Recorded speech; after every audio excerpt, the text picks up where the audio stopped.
कभी रात में आसमान की तरफ देखा और सोचा कि ये कितना बड़ा है। ये अनंत ब्रह्मांड जिसमें अनगिनत तारे, ग्रह और आकाश गंगाएं हैं, हमें हमेशा से आकर्षित करते आए हैं। हर जगह, हर जमाने में इंसान इस ब्रह्मांड के बारे में सोचता रहा है। प्राचीन सभ्यताओं ने भी तारों को देखकर कहानियां बुनी और ब्रह्मांड के रहस्यों को समझने की कोशिश की। हम सोचते हैं कि इस दुनिया में हमारी जगह क्या है, क्या हम अकेले हैं या कहीं और भी जीवन है। ये सवाल हमें रातों को जगाए रखते हैं और हमें सोचने पर मजबूर करते हैं। दो सबसे बड़े रहस्य जो हमें सोचने पर मजबूर करते हैं वो हैं टाइम ट्रैवल और पैरेलल यूनिवर्स। क्या समय में यात्रा करना संभव है? क्या हमारे ब्रह्मांड के अलावा भी और ब्रह्मांड हैं? क्या हम कभी टाइम ट्रैवल कर पाएंगे? पुराने जमाने को देख पाएंगे या भविष्य की एक झलक देख पाएंगे? ये विचार हमें रोमांचित करते हैं और हमें विज्ञान की नई संभावनाओं की ओर ले जाते हैं।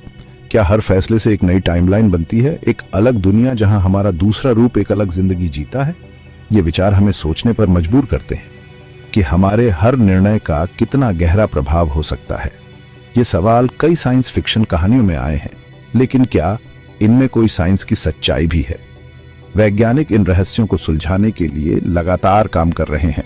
मेरे साथ चलिए टाइम ट्रैवल और पैरेलल यूनिवर्स की दुनिया में।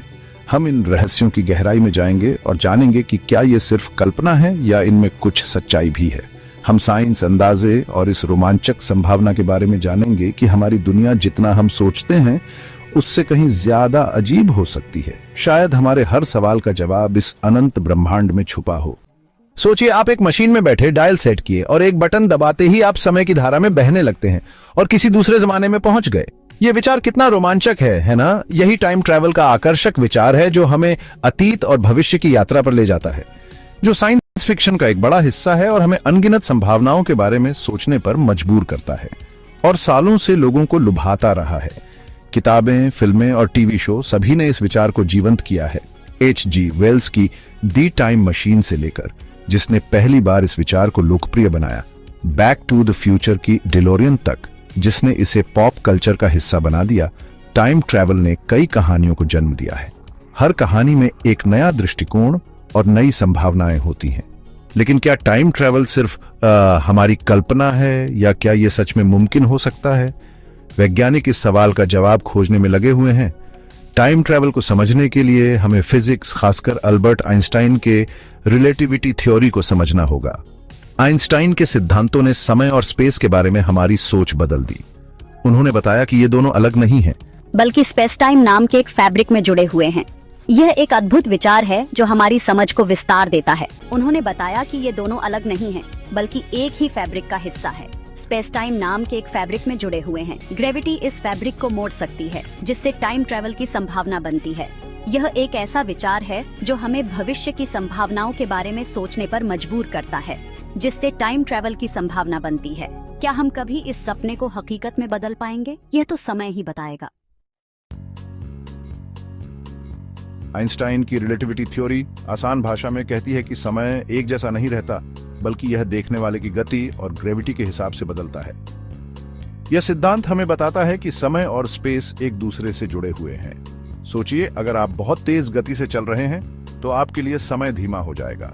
यह प्रभाव इतना सूक्ष्म है कि हम इसे रोजमर्रा की जिंदगी में महसूस नहीं कर सकते, लेकिन यह वैज्ञानिक प्रयोगों में साबित हो चुका है। सोचिए, दो एक जैसी घड़ियां हैं, एक धरती पर और एक स्पेस में बहुत तेज गति से चल रही है। आइंस्टाइन के अनुसार जो घड़ी गति में है उसके लिए समय धरती वाली घड़ी से थोड़ा धीरे चलेगा। इसे टाइम डायलेशन कहते हैं और इसे प्रयोगों से साबित किया जा चुका है। वैज्ञानिकों ने यह भी पाया है कि ग्रेविटी भी समय को प्रभावित कर सकती है। जब आप किसी बड़े ग्रेविटी वाले पिंड के पास होते हैं, जैसे कि एक ब्लैक होल, तो समय धीमा हो जाता है। यह प्रभाव इतना शक्तिशाली है कि अगर आप ब्लैक होल के पास जाएं, तो आपके लिए समय बहुत धीरे धीरे बीतेगा। आइंस्टाइन का सिद्धांत यह भी कहता है कि ग्रेविटी स्पेस टाइम को मोड़ सकती है। सोचिए, एक ट्रैम्पोलिन पर एक गेंद रखी है जिससे उसमें एक गड्ढा बन गया है। उसी तरह तारे और ब्लैक होल जैसे बड़े पिंड स्पेस टाइम में मोड़ पैदा करते हैं और ये मोड़ टाइम ट्रैवल के रास्ते बना सकते हैं। यह सिद्धांत हमें यह समझने में मदद करता है कि ब्रह्मांड कैसे काम करता है। वैज्ञानिकों ने कई प्रयोग किए हैं जिससे यह साबित हो चुका है कि आइंस्टाइन का सिद्धांत सही है। यह सिद्धांत न केवल समय और स्पेस को समझने में मदद करता है, बल्कि यह भी बताता है कि हम समय में यात्रा कैसे कर सकते हैं। ये टाइम ट्रैवल को समझने के लिए जरूरी है। अगर हम स्पेस टाइम को मोड़ सकते हैं तो हम समय में आगे या पीछे जा सकते हैं। आइंस्टाइन का सिद्धांत यह भी कहता है कि ग्रेविटी स्पेस टाइम को मोड़ सकती है। यह सिद्धांत हमें यह समझने में मदद करता है कि ब्रह्मांड कैसे काम करता है और हम समय में यात्रा कैसे कर सकते हैं। सोचिए, एक ट्रैम्पोलिन पर एक गेंद रखी है जिससे उसमें एक गड्ढा बन गया है। उसी तरह तारे और ब्लैक होल जैसे बड़े पिंड स्पेस टाइम में मोड़ पैदा करते हैं और ये मोड़ टाइम ट्रैवल के रास्ते बना सकते हैं। यह सिद्धांत हमें यह समझने में मदद करता है कि ब्रह्मांड कैसे काम करता है और हम समय में यात्रा कैसे कर सकते हैं।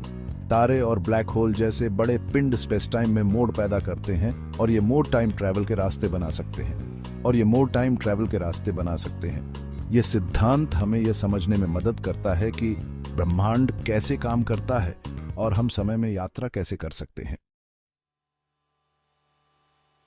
आइंस्टाइन के सिद्धांतों से निकला एक दिलचस्प विचार वर्महोल का है।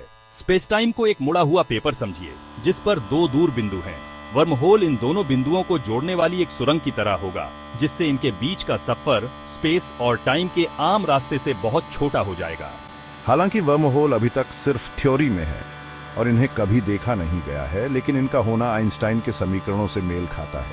वैज्ञानिक इस संभावना पर रिसर्च कर रहे हैं कि ये कॉस्मिक शॉर्टकट न सिर्फ स्पेस में लंबी दूरी तय करने में बल्कि समय में भी यात्रा करने में मदद कर सकते हैं। लेकिन वर्महोल बनाने और उन्हें स्थिर रखने के लिए निगेटिव एनर्जी डेंसिटी वाले पदार्थ की जरूरत होगी, जो अभी तक सिर्फ कल्पना है और हमारी तकनीक से बहुत आगे की बात है। अब चलिए पैरेलल यूनिवर्स की दुनिया में। यह विचार कि हमारा यूनिवर्स अकेला नहीं है और कई दूसरे यूनिवर्स हमारे साथ हैं, फिलोसफर्स और फिजिसिस्ट्स के लिए हमेशा से दिलचस्प रहा है। मल्टीवर्स के होने का एक जबरदस्त सिद्धांत इन्फ्लेशनरी यूनिवर्स मॉडल है। यह मॉडल कहता है कि बिग बैंग के बाद के पहले सेकंड के कुछ हिस्से में हमारे यूनिवर्स का तेजी से विस्तार हुआ। इस थ्योरी के अनुसार स्पेस के दूसरे हिस्सों का विस्तार अलग अलग गति से हुआ होगा, जिससे अलग अलग यूनिवर्स बने जिनके अपने फिजिक्स के नियम और कांस्टेंट हैं। एक विशाल कॉस्मिक समुद्र की कल्पना कीजिए जिसमें कई बुलबुले हैं और हर बुलबुला एक अलग यूनिवर्स है। कुछ बुलबुले हमारे जैसे हो सकते हैं, जबकि कुछ बिल्कुल अलग अलग आयामों, बलों और फिजिक्स के नियमों वाले। इतिहास में ऐसे कई लोग हुए हैं जिन्होंने खुद को टाइम ट्रैवलर बताया है। हालांकि इनमें से ज्यादातर झूठ या गलतफहमी है, लेकिन कुछ अब भी रहस्य बने हुए हैं। ऐसी ही एक कहानी जॉन फॉस्टर की है, जिसने दावा किया कि वो साल 2036 से टाइम ट्रैवल करके आया है। फॉस्टर 2000 के दशक की शुरुआत में इंटरनेट फोरम पर आया और उसने भविष्य की घटनाओं और तकनीक के बारे में बताया। हालांकि उसके दावे झूठे साबित हुए, लेकिन उसकी कहानी ने लोगों को टाइम ट्रैवल के बारे में सोचने पर मजबूर किया। टाइम ट्रैवल मुमकिन हो या नहीं, ये कहानियां हमें समय के स्वभाव और इस ब्रह्मांड में हमारी जगह के बारे में सोचने पर मजबूर करती हैं। टाइम ट्रैवल और पैरेलल यूनिवर्स की हमारी खोज खत्म होते होते हमारे पास जवाबों से ज्यादा सवाल हैं। क्या टाइम ट्रैवल सिर्फ एक थ्योरी है या क्या ये कभी हकीकत बन सकता है? क्या पैरेलल यूनिवर्स सच में हैं? और अगर हैं तो क्या हम कभी उनके साथ बातचीत कर पाएंगे? ये सवाल ब्रह्मांड के बारे में हमारी समझ को चुनौती देते हैं और वैज्ञानिकों और सपने देखने वालों को इंसानी ज्ञान की सीमाओं को आगे बढ़ाने के लिए प्रेरित करते हैं। समय और ब्रह्मांड के रहस्य अभी तक सुलझे नहीं हैं और यही जिज्ञासा और अनजान की खोज हमें आगे बढ़ने, सवाल पूछने और अनंत संभावनाओं की कल्पना करने के लिए प्रेरित करती है।